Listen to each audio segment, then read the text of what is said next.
Shalom Bapak Ibu, puji Tuhan. Doa saya kita semua tetap dalam naungan yang maha tinggi, tetap dalam tuntunan dan pimpinan Tuhan. Ada Roh Kudus yang selalu mengajari kita, membawa kita pada segala kebenaran. Ada Tuhan yang selalu bersama-sama dengan kita dalam lembah kekelaman sekalipun. Karena itu, biarlah kita menjadi pribadi-pribadi orang yang setia. Kita diajar oleh Tuhan seperti gereja di Smyrna, untuk mereka menjadi orang-orang, pribadi-pribadi yang setia sampai mati. Bukan hanya waktu diberkati, bukan hanya suasananya enak. Ketika Ayub mengalami bencana, mengalami pencobaan, ketika semua hartanya habis, anak-anaknya meninggal, dia berkata, Tuhan yang memberi, Tuhan yang mengambil. Dengan telanjang aku datang, dan telanjang juga aku pulang. Dan waktu itu istrinya masih tahan menghadapi situasi itu. Tetapi ketika Ayub kena penyakit kanker kulit dari ujung kepala sampai ujung kakinya, istrinya datang. Dan ungkapan itu menunjukkan bahwa istrinya sudah tidak tahan lagi dengan situasi yang terjadi. Dia berkata, masihkah engkau mau beribadah? Masihkah engkau tetap mau setia kepada Tuhan? Sudah, kutukilah dia, tinggalkanlah Tuhan, matilah kau. Saudara, situasi keadaan yang terjadi, kesulitan yang luar biasa menimpa keluarga ini dan membuat istri Ayub tidak tahan, tidak mampu setia sampai akhir hidupnya. Dan inilah yang Tuhan mau dalam hidup kita, supaya kita menjadi pribadi-pribadi yang setia. Dan karakter setia lahir ketika kita mengerti tujuan, karena tujuan, destiny, melahirkan kesetiaan. Yesus tahu untuk apa dia ada di dunia. Paulus tahu, semua rasul-rasul mengerti. Itu yang membuat mereka. Kalau saudara mengerti bahwa rasul-rasul hampir semua mati syahid.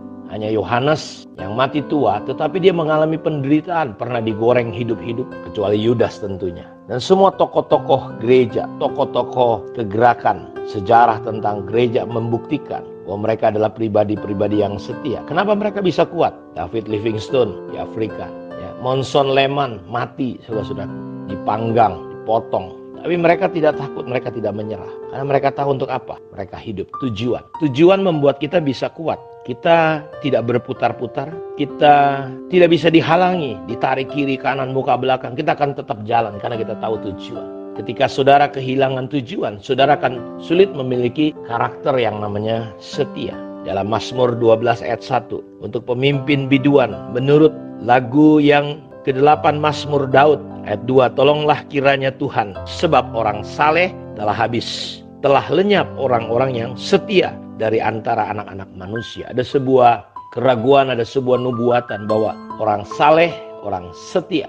Jadi kesalehan dan kesetiaan dua hal yang paralel berjalan sama-sama. Saudara tidak akan menjadi orang saleh kalau sudah tidak setia. Saudara tidak akan pernah menjadi orang setia kalau sudah tidak hidup di dalam kesalehan. Dan ayat ini berkata, orang-orang yang setia telah habis, telah lenyap orang yang setia dari antara anak-anak manusia. Di gereja, dalam kepengiringan, kepengikutan banyak orang. Orang hanya setia ketika semua berjalan baik. Ketika suasana, situasi yang tidak baik terjadi. Saudara tahu mereka tidak setia, dengan mudah mereka tinggalkan.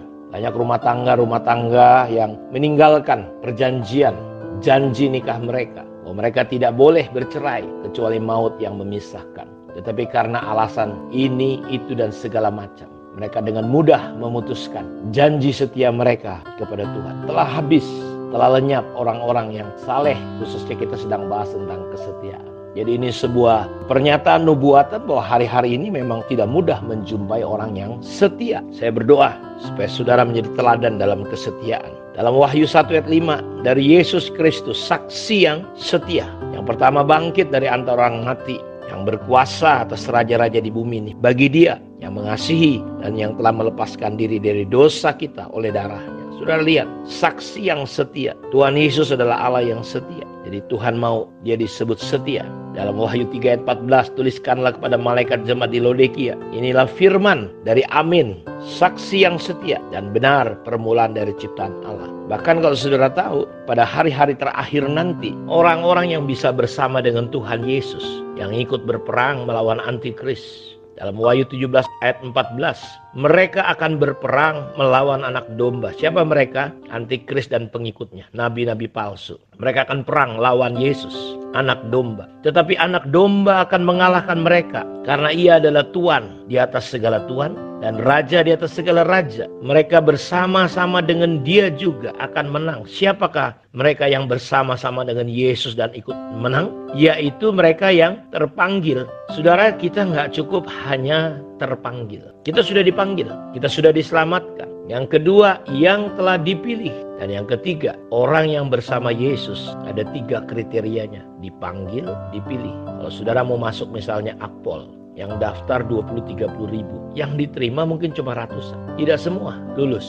Mereka bisa datang ikut, tapi yang dipilih ternyata cuma sedikit. Makin saudaraku berkualitas, maka makin sedikit yang terpilih. Tapi kita dipanggil, dipilih juga nggak cukup. Kita perlu memenuhi karakter yang berikutnya, yaitu setia. Setia adalah bicara tentang saudara adalah orang yang bisa diandalkan. Setia artinya saudara bisa dipercaya. Bukan hanya pinter. Banyak orang pinter tapi nggak bisa dipercaya. Setia itu bukan hanya konsisten, tapi dia bisa diandalkan. Dia bisa dipercaya. Apakah saudara menjadi pribadi pengikut Tuhan yang bisa diandalkan? Bisa dipercayakan perkara-perkara yang besar oleh Tuhan. Jadi kita melihat bahwa surga, Tuhan, kerajaannya membutuhkan orang-orang yang setia. Dalam Wahyu 19 ayat 11, lalu aku melihat surga terbuka. Sesungguhnya ada seekor kuda putih dan ia yang menungganginya bernama yang setia.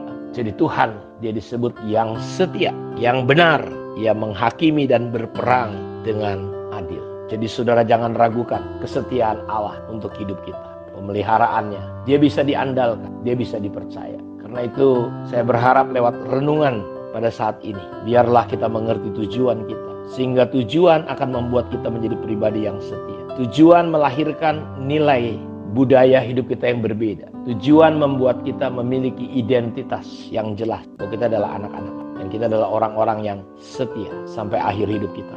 Apapun yang terjadi. Seperti gereja di Smyrna sampai menghembuskan nafas yang terakhir. Tuhan kiranya menolong kita semua untuk menjadi pribadi-pribadi yang setia. Tetap kuat, tetap teguh, tetap semangat, tetap antusias. Jadilah orang-orang yang setia supaya kita ada bersama-sama dengan Tuhan ketika Dia datang. Kiranya Tuhan Yesus memberkati kita semua. Shalom.